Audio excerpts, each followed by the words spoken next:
అందరికీ నమస్కారం అండి. రేపటి రోజున ఆంధ్ర రాష్ట్రం అంతా కూడా ఒక పండుగ వాతావరణం నెలకొని ఉంది.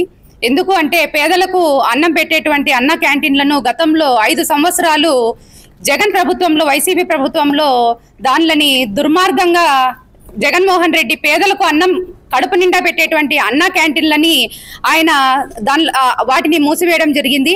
అయితే తెలుగుదేశం పార్టీ ఏర్పడిన వెంటనే అన్న క్యాంటీన్లను తీసుకురావడం జరిగింది.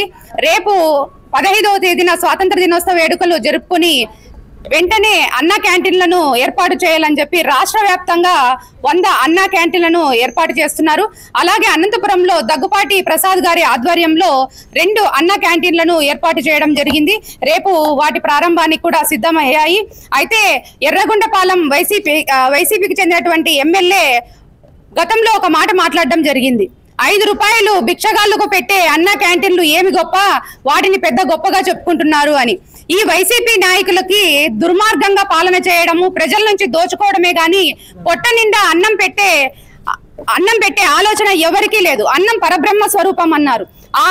అది తెలియక ఈ వైసీపీ నాయకులు ఇంత దుర్మార్గంగా మాట్లాడుతున్నారు. ఒక్క చంద్రబాబు నాయుడు మాత్రమే ప్రజల గురించి ఆలోచించే వ్యక్తి అని ప్రజల గురించి ఆలోచించే వ్యక్తి అని ఈ అన్న క్యాంటీన్ల ద్వారానే తెలియజేస్తున్నాం.